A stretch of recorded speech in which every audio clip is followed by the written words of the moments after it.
Zdarec chalupáři, vítejte u mě v dílně. Dneska to bude zase trošinku o ovečce, protože ovečka se nám vrátila ze servisu a je v tip-top stavu, řekl bych, téměř. Máme nový blatníky, protože ty byly tady dole prorezlý na perník.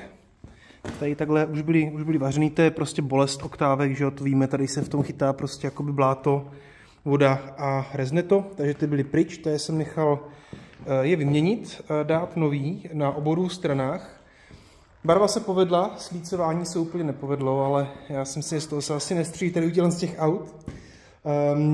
Dělali tam nějaké věci jako brzdy, na ty jsem si sám netroufal. Vyměnili tam nějaký blinker nesvítil, tak ten tam nějakým způsobem spravili. Vyhnali pavouky a ovečka prošla technickou, takže máme technickou na 2 roky. Minulý týden jsem dokonce ji přepsal s bratrancem, takže už je to všechno vyřešený. Mám pojistku, mám technickou, auto je moje, mám radost, už s ní jezdím na chalupu. Tak, nicméně, každý auto, obzvlášť tady tohle z toho, potřebuje nějakou péči samozřejmě a takovou tou základní péči, kterou můžeme dát, je výměna oleje. Takže dneska si zkusíme vyměnit olej v ovečce, snad se nám to povede. Měníme olej, vyměníme filtry. Já jsem tady udělal nějaký menší nákup. Mám tady tohle je podle mě kabinový filtr, ten vyměníme. Mám tady vzduchový filtr Air. Já jsem vzal i palivový filtr, nicméně palivový filtr tam byl měněný nedávno, jak jsem se dozvěděl. Ne, tohle je olejový filtr, pardon. Palivový je tady takhle. Ten byl měněný nedávno, takže ten dělat nebudu. A vzal jsem olej, pokud vás to zajímalo, 5V40, Shell něco. Bylo za docela dobrou cenu, díval jsem se, že originálně je takový jako asi relativně dražší tady ten, ale měl jsem ho za dobrý peníze, takže nelituju. Tak a co jsem ještě vzal a co uděláme, tak je, že tomu dáme trošku lásky a propláchneme tomu motor. Tohle je motorový proplach do motorového oleje, takže předtím, než to auto, než z něj vyleju olej, tak tohle nalijeme do oleje, necháme ho 10 minut cvakat na volnoběh a pak to vypustíme. Tohle mělo sebou vzít nějaké nečistoty, nevím do jaký míry, uvidíme, doporučili mi to v obchodě. Otevřel jsem si jámu poprvé v životě a světe div se, byla plná vody, to je totiž kopnete do země a narazíte na pramen. Takže jáma byla plná vody, ale vyčerpal jsem to čerpadlem, není to úplně top, ale myslím si, že v tom neutopím, takže by to mohlo být dobrý. Tak jo, já si myslím, že bychom to mohli otevřít a pustit se pomalinku do toho.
Tak jo, 10 minut to vrnilo. Zvládl jsem nezaučit do jámy, z toho mám radost, musím se přiznat. Možná jsem příliš vepředu, abych nemusel odskládat moc tam těch dřev, kterých tam je hodně, tak si ještě trošku couvnu, slezu dolů a otevřem to.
Tak, olej máme venku, teď si myslím, že bychom se mohli podívat na ten filtr, který je umístěný víceméně tady.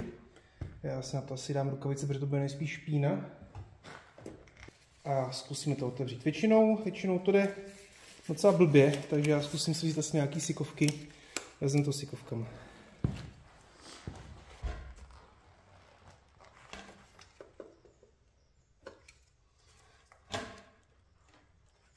Dobře, sikovkama nemáme dost velký, tak to zkusím povolit rukou. Jo, není tak strašný.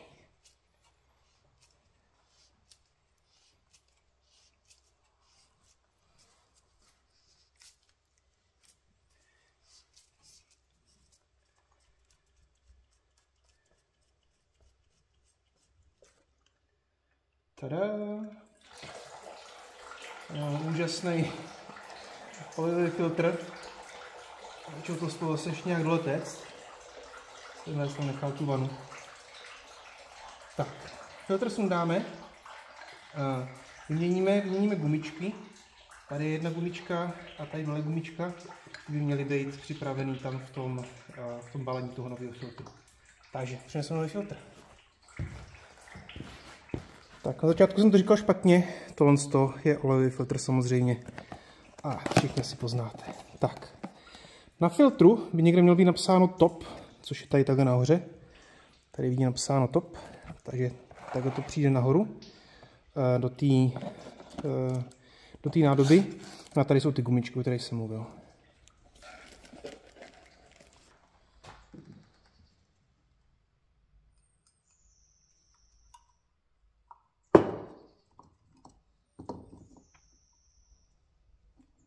Tak, gumičko by se mělo naolejovat, jak všichni říkají, ale údajně mi to mělo stačit i tak, že se to prostě naolejuje tedy o ten závit. Ale pokud ji chceme sundávat někdy v budoucnu, tady ten kryt s tím filtrem, tak je prý lepší naolejovat. Tak, to byla jedna. Vezmeme druhou.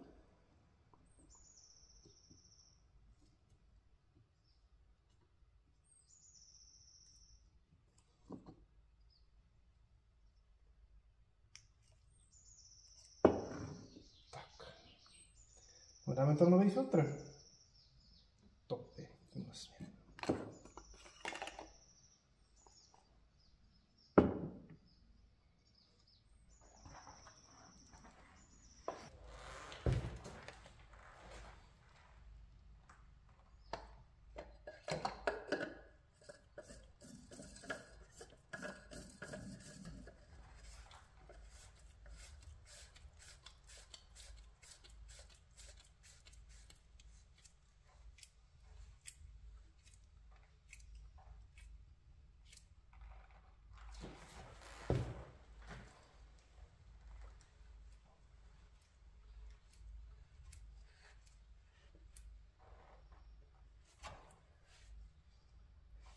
Tak, dotaženo na doraz, já si myslím, že je to fajn.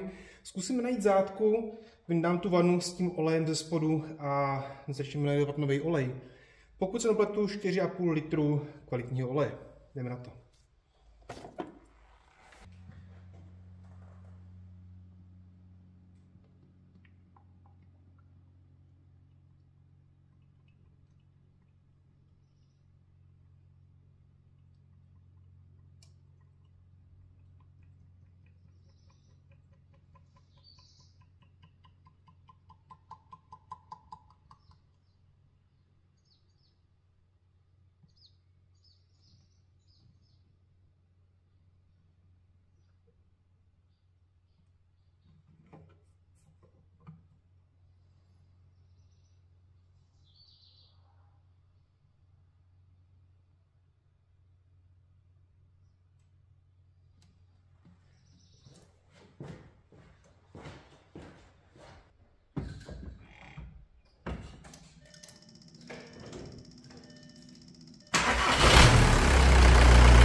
Tak jo, filtr olejový je vyměněný, olej vyměněný, 4,5 litru přesně se tam vlezlo. Myslím, že teďka to bude tak akorát, ještě jsem to nastartoval, aby se to dostalo do všech štěrbin, nasálo se to do filtru a pak jsem to dolil. Já si myslím, že dobrý. Tam dole na té zátce, tak trošku jsem s ní zápasil teda nakonec. Trošku oleje mi uteklo do jámy, z toho nejsem úplně nadšenej, snad se to nějak vsákne. Co mě trošku zaráží, tak tam bylo nějaký jakoby silikonový těsnění. To nebylo ani těsnění, to bylo fakt, kdyby tam někdo nacpal silikon a pak přes to utáhl tu zátku. Tak já doufám, že zátka bude držet nějak rozumně a nebude mi utíkat olej, to by bylo nepříjemný. To budu muset ještě nějakým způsobem dořešit. Tak jo, takže teďka vzduchový a kabinový filtr. Vzduchový filtr je u 1 oktávky umístěný tady. Výměna by neměla být nic složitýho, musíme odpojit tady ten snímač nebo čidlo, potom odšroubovat 2 šroubky, které jsou na křížových šroubovách a vyloupneme filtr, dáme tam nový. No problému.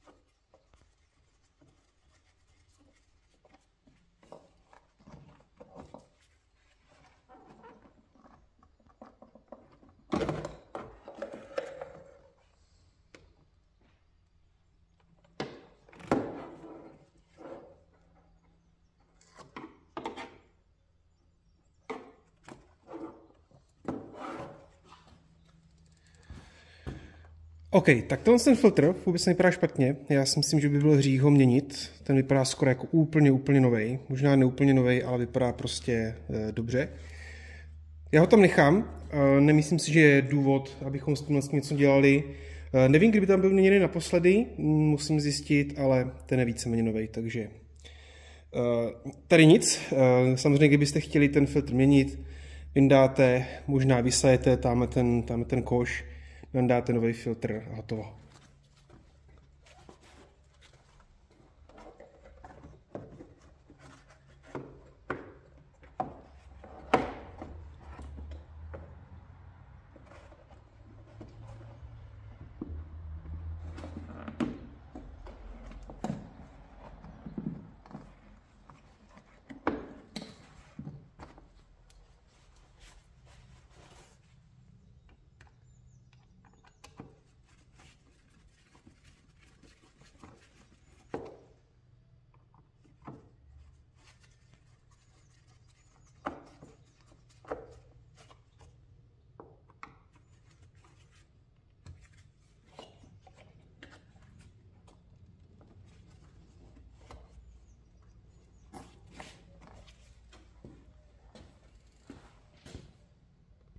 A poslední věc, na kterou se dneska podíváme, tak je kabinový filtr, který by měl být tady u tohoto auta umístěný v tomhle místě, tady pod tím plastem.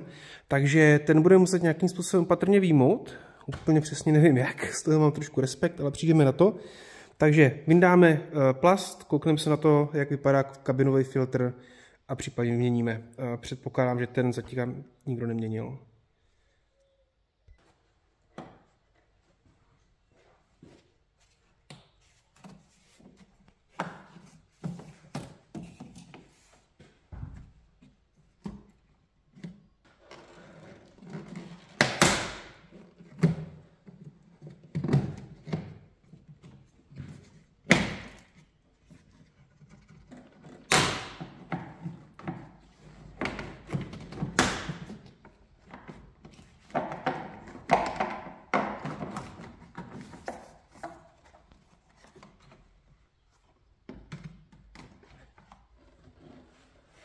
Tak, tomu plastu jsem moc nechtěl, ale musel. Nejsem si jistý. Skoro ty pásty něco ulomil. Sakra. Z toho nemám radost. Dobře. Vyměníme, co se dá dělat. Chvilku ještě poslouží. Kabinový filtr asi měněný nebyl. Vidíte, že tam je spousta nepořádků. Takže vysajeme, vyčistíme, vyndáme a vyměníme.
Tak, trošku jsem s tím zápasil, ale pak jsem si všiml, že tady jsou ještě takový vlastně malinký, trny, nebo jak tomu říct, který má být zamáčknutý do toho filtru, takže je potřeba je asi zamáčknout, aby ten filtr byl přesně až u toho rámečku plastového. Teď by to mělo jít.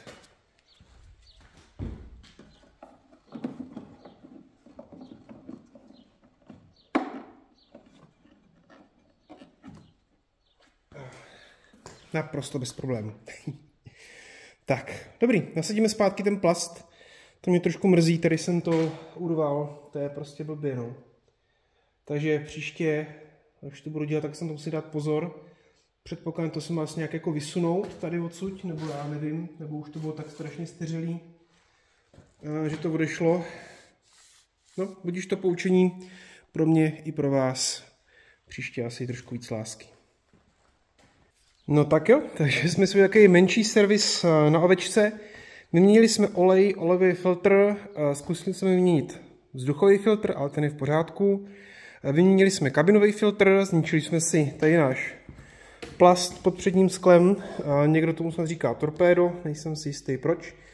Každopádně jsem se díval i tady na ten druhej, na té druhé straně a ty gumičky už to stejně mají za sebou.